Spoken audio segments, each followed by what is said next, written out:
Hello everyone मो Sushila educational channel रे आपण मानक स्वागत। आज आम यही वीडियो रे structural approach to translation by Shri Baikunthanath Acharya बही चैप्टर 2 रो स्ट्रक्चर 8 आम पढ़ी सारीचे। आज आम स्ट्रक्चर 9 पढ़ा। स्ट्रक्चर 9 रे अच्छी I am not, you are not.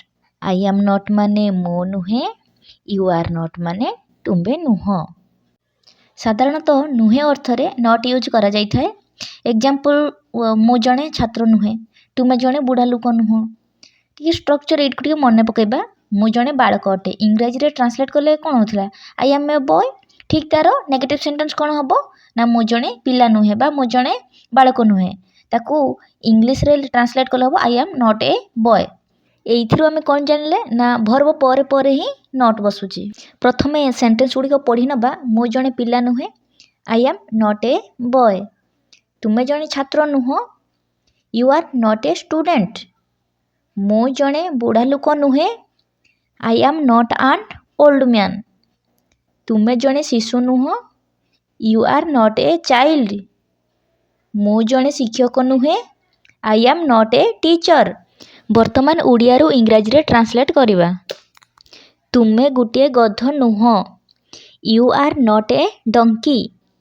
मो तुमरो मुनिब नुहे, तुमरो बसिछि तुमरो English your. I am not your master.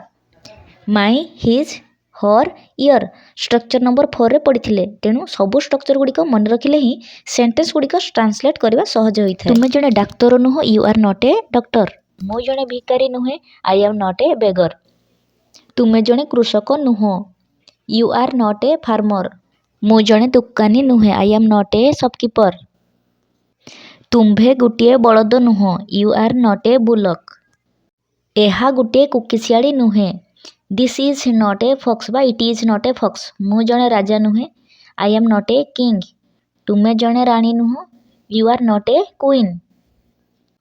तले डिफिकल्ट वर्ड दिया जाइए। डाक्तर को इंग्रजी रे डॉक्टर कहा जाए, भिकारी को इंग्रजी रे बेगर कहा जाए, दुकानी को शॉपकीपर, कोकिसियाड़ी को फॉक्स एवं रानी को क्वीन। वर्तमान स्ट्रक्चर 9 कंप्लीट हो सारी। नेक्स्ट वीडियो रे पढ़िबा स्ट्रक्चर 10। एहीपरि अधिक वीडियो पाई दयाकरी आम चैनल को सब्सक्राइब करंतु, वीडियोटी को लाइक एवं शेयर करंतु एवं आपणकर मतामत कमेंट बॉक्स रे जणांतु। धन्यवाद।